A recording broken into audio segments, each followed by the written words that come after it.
Ma'am, I'm giving you this list of high-value targets. More than 12,000 of that are high-value targets. Ganyan po kakapal yung libro.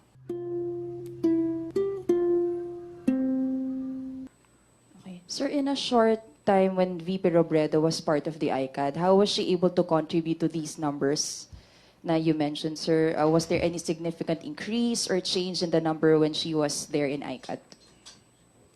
In terms of law enforcement, I guess none. Kasi hindi naman talaga na-involve ang ating Vice President in terms of law enforcement.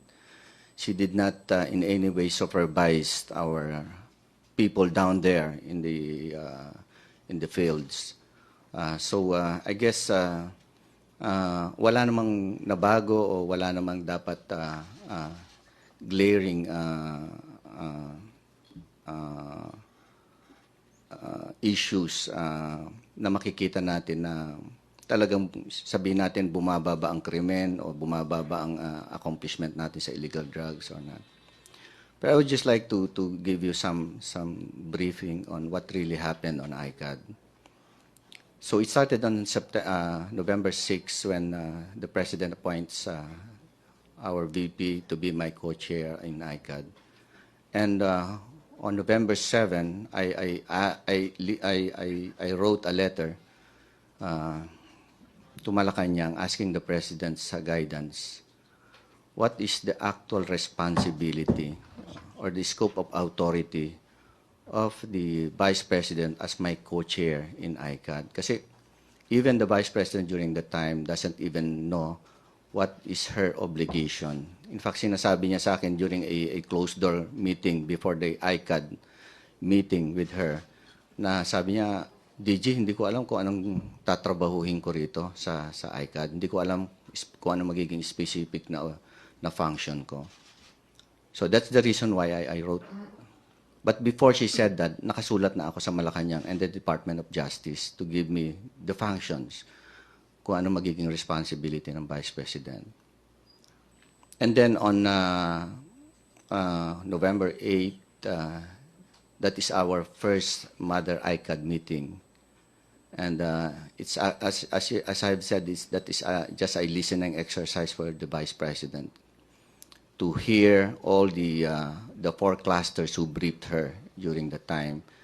And after the meeting, sinabihan ko ang Vice President natin. Sabi ko, Ma'am, meet the 4 clusters, the law enforcement, the advocacy, the justice, and the rehabilitation and reintegration clusters. Because if you meet them, you will know everything about illegal drugs. Somehow you will know exactly what's the total picture of the drug situation in our country. So sabi niya, of course, I would happy to meet them, and I would like to meet the law enforcement cluster first. Kaya after a few days, minute niya yung law enforcement cluster. And doon na lumabas that prior to the meeting, she is asking for the list of high-value targets. And during that time, marinig nyo naman na sinabi ko na I would be gladly to show her the list in a closed-door meeting. I myself, I don't have the list. Any members of the ICAN don't have the list. When she met before meeting the Dangerous Drugs Board, inimbitahan ko ang Vice President natin for a very, very short meeting with her sa PIDEA. So, bago siya pumunta sa Dangerous Drugs Board, nag-drop by siya sa PIDEA. And sinabi ko sa kanya, Ma'am, I'm taking 2 things this morning to you. Number 1, I would explain to you why China, as you have said in your interview, that China, the main drugs are coming from mainly in China. And number 2, I will show you the high-value targets, the list of high-value targets. But she refused. She refused to be briefed on why, sabi ko nga sa kanya, Ma'am, hindi nanggagaling sa China lahat mainly now. There's a geographical shift now. But instead, most of the drugs now are coming from Golden Triangle region. In fact, for this year alone, 24 incidents of drug seizures are coming from Golden Triangle. And from these 24, almost 1,000 kilos were seized, worth more than 6.2 billion pesos. So dun pa lang makikita mo na yung geographical shift of drug trafficking. Previously in China, it's not now in China, but more on the borders of Laos, Myanmar, and Thailand. And there are 2 thick books on my side, and sabi ko sa kanya, Ma'am, I'm giving you this list of high-value targets. More than 12,000 of that are high-value targets. Ganyan po kakapal yung libro. And the other book, this one, is the accomplishments of all law enforcement agencies on high-value targets. That's more than 8,700 arrests of high-value targets. But unfortunately, she refused to see the list of high-value targets and the briefing presentation of PIDEA. For the reason that, sabi niya sa akin, alam mo, Director General, hindi ko pa kasi alam kung ano yung scope of authority ko. Hindi ko alam if I need to know that or not. So, yung meeting na yun, walang nangyari. So, hanggang sinundo na siya ng Dangerous Drugs Board for a meeting with them. But again, there's also a response from Malacanang with regards to my letter asking for the scope of authority. It says there that it's up to me as the co-chair of ICAD to give delineation on what is the scope of authority of the President. In short, parang kami-kami na lang mag-uusap sa ICAD to determine kung ano-anong, we'll just make an arrangement kung paano ang bibigyan ng scope of authority o anong magiging responsibility ng ating Vice President. And of course, it will be put into a resolution that we need to furnish to Malacanang. Sir, given what you said, do you believe, sir, she could have contributed or done more to law enforcement aspect if she wasn't removed only days after she was appointed as your co-chair? Well, after the Mother ICAD meeting and the law enforcement meeting, nagpadala ang ating Vice President ng 2 report sa 2 meeting na yon. Yung report na yon, pinadala niya sa ating mahal na Presidente. At nakasaad doon kung ano yung mga nakita niyang dapat ayusin. Yung mga recommendations niya. For example, nakita niya yung baseline. There is no baseline of drug users and drug pushers. You would know na it started with 1.8 in 2015 or 16, and then itong 2017 or 18 na naging 4 million drug users. So parang walang clear na baseline doon. But as of now, the Dangerous Drugs Board is conducting a national survey to determine exactly on how many drug users and pushers, and hopefully it will come out in the first quarter of 2020. Sir, kahit hindi na siya co-chair ng ICAD, what will you do to her recommendations? Last Tuesday, we have a ICAD fellowship. I just hope na naimbitahan ko pa ang ating Vice President during our fellowship, Christmas fellowship. And during that time, I presented to the ICAD members kung ano yung mga recommendation ng ating Vice President. And sabi ko naman, if it would be beneficial to the ICAD, why not? Let's follow her recommendation. And I distributed the letters to all ICAD members, and I asked them to comply on the concerned agencies kung ano yung mga dapat i-comply doon. Okay na, Joyce. Okay. Chona, after Chona, Ina. Sir, just a quick follow-up on Joyce. May idagtong lang pa ako. Sorry ha. The Vice President failed to meet the other three clusters.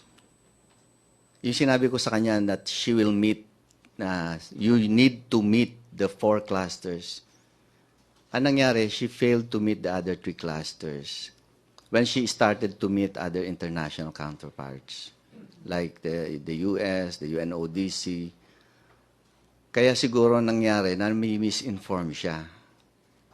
For example, yung issue about China, that drugs are coming from China. Nagkakaroon ng misinformation, hindi niya nakukuha lahat yung problema ng illegal drugs. Should she met the 4 ICAD clusters, magiging mas malaki yung kanyang scope of knowledge kung ano yung drug situation ng Pilipinas. And maybe after meeting the 4 clusters, sana kung meron man siyang mai-implement na program o strategy to strengthen the ICAD, sana nagawa sana yung ganon. Ang problema kasi parang hindi ko ba alam kung na-overwhelmed ang ating Vice President from a lot of invitations. She started going around, going to rehabilitation centers, going to barangays, without finishing or consulting the ICAD. So sana natapos niya lahat yung clusters na yon before going around, before meeting all other people. Sana natapos niya yung meeting ng clusters na yon. So yun lang ang tingin ko na hindi nagawa ng ating presidente yung time na yon. And hopefully sana na-meet niya yung buong clusters na yon to better understand the drug situation in our country.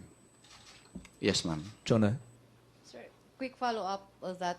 You said that PDEA is conducting a national survey on how many drug users are there. It's not us, it's Dangerous Drugs Board. So can you walk us through, sir, kung anong dynamics nung I can explain that it's being done by Dangerous Drugs Board. It's more, I think it's more scientific way of determining kung ano talaga yung number of users and pushers, and yung number of participant mas malaki. So hopefully I was informed by first quarter of 2020 lalabas yung survey na yan. But I cannot give you a detailed way on how they conducted the survey. Hindi naman to, sir, yung parang one-on-one magsasurvey bawat community? Parang ganon, household. Pupuntahan sila and then they will ask, there's a certain questionnaires to be answered, and there's a better way on doing that. I don't know exactly. Sabi ko nga, it's hard to ask, di ba? Kunwari, pupunta ka sa bahay. Ilan ho ba addict dito? Yun nga, Di ba? addict ka Ilan ba? ba ang pushers dito? May aamin. May aamin ba? Wala. Alam naman sabihin ng nanay, lahat ng anak ko pusher. Lahat ng anak ko user. Di bukas, ino-operatean na sila. Again, I cannot answer for that for Dangerous Drugs Board. Maybe the Dangerous Drugs Board can explain to you more in detail how they've done it. Sir, other issue po. The International Criminal Court is about to conclude its preliminary examination. Will the government, are you going to provide them the data that you have? I'll answer for DG. The ICC is in its preliminary examination stage, and up to 2020, I think they would still finalize the preliminary examination before they can ask permission from the pretrial chamber if they can be authorized to conduct investigation. So where it is now, we can provide whatever data that we have because they can access it naman sa mga websites natin, and we always publish them. So in fact, in their preliminary examination report, they even said there that they've been getting data from government agencies, from NGOs, and from stakeholders who always send them reports from the Philippines. So I don't think there's any problem with that because they can always access government records. Are there any formal communications from the ICC? I don't think so. We don't know with the DFA, but as of this time, at this point, I don't think there is, especially that it's still at the preliminary examination stage. And I don't think the government, well, we will wait if and when the government would accede to consent to reply. Thank you, Asik. Ina, after Ina, Arian. For DG Aquino, sir, when did the surveying start to account for, to give us a better estimate of how many? Ano po yan? The surveying of the number of users and pushers. Kailan po nag-umpisa yon? Within the year lang ay nag-umpisa yan. Okay. So what was our basis, sir, for the initial estimates that we had? Yung 4 million na madalas pong binabanggit. Yung nga, when I asked one time, when I asked one of the USEC of Dangerous Drugs Board, is 4 million accurate. Parang, di ba nagkaroon ng drug users na 4 million? And then, it came to a point then when our president, during one of the statement, his statement that drug users now is about 7 to 8 million. So parang gulong-gulo ako, ilan ba talaga ang drug users? Yes, sir, saan nga nanggaling po yung 4 million to begin with? If there Nagkaroon was ng ano yan na parang it derived from the computed database on the number of surrenderers, number of total household visited, and the total number of household nationwide. So the methodology is deriving the estimated number of drug users is the formula of ratio and proportion. So there's a formula, something like a formula on how did they do it to end up with a 4 million number of drug users. Okay. Sir, on the Vice President, on Monday she's presenting her report. I was wondering, when you guys work together, lahat po ba ng information that was given her, you were aware of those? Yes, I know. Okay. So is there anything you think that she can present that hindi pa po nape-present sa public given na alam niyo po yung mga nakarating sa kanyang information? Basically, anong expectations niyo dun sa presentation niya on Monday? Sa tingin ko yung presentation niya, yun yung mga, yung sinasabi niyang discoveries, yun yung sulat niya kay Presidente kung saan nakasaad doon yung mga recommendations niya to strengthen the ICAD. Kaya ngayon, kinonsolidate ko yung dalawang sulat na yon, which naka-furnished ako.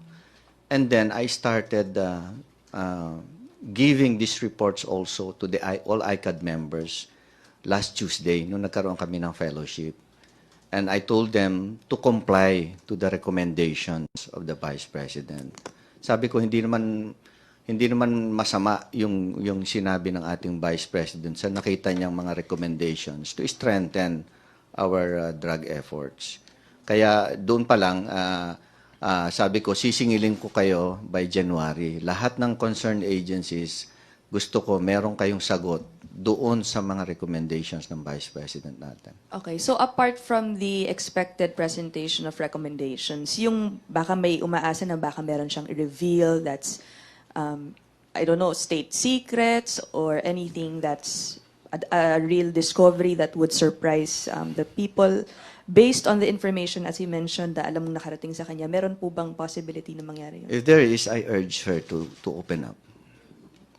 Hindi kailangan itago. Kung ano yung discoveries na nakita niya, whether it's good or bad for the administration, then go. Thank you, sir.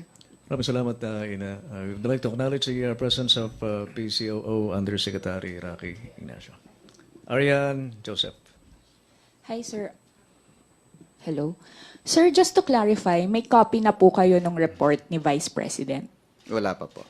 Ina-assume ko lang na yung mga discoveries niya, yun yung mga recommendations o mga issues na nakikita niya, during her 2 weeks as my co-chair dun sa ICAD. So, yun lang inassume ko. Kasi mahaba yun dun sa letter niya kay Presidente.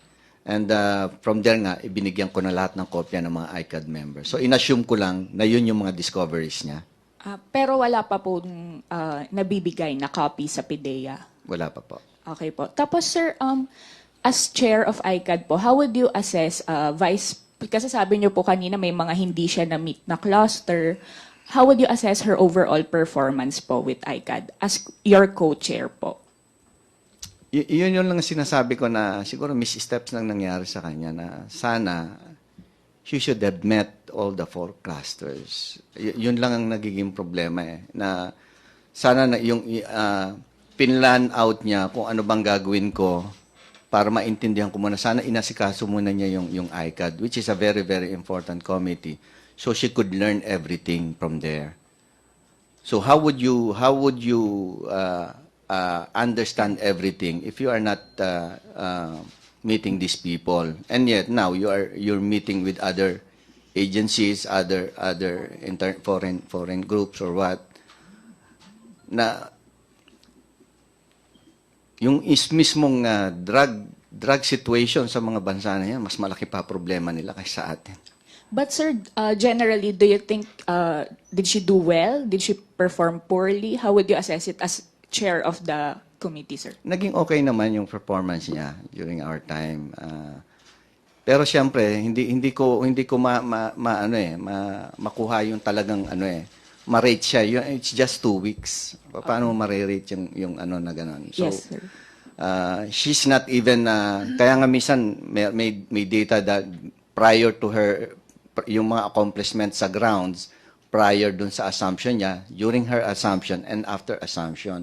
Sabi ko, useless itong data na ito kasi she was not even involved doon sa grounds hindi siya na involved sa any operations. She did not give any directives or did not supervise our people on the ground. So useless yung sinasabi mong na yung time na wala siya, ito yung namatay. Ngayon nandiyan siya, ito yung namatay. So what's the importance of that data? Walang walang importance 'yon. Okay, sir. Sa PNP lang po kay spokesman. Sir, kayo po, on the police side po, ano pong comment nyo po doon sa i-release na report ni Vice President on Monday po? Well, ano mang ipapahayag ng ating Vice President Leni Robredo sa ikabubuti at kagaganda pa nating kampanya laban sa illegal na droga ay welcome sa PNP at inaasahan natin na magagamit natin ito para lalo pang maging epektibo ang ating kampanya laban sa illegal na droga. Salamat, Arian. Joseph.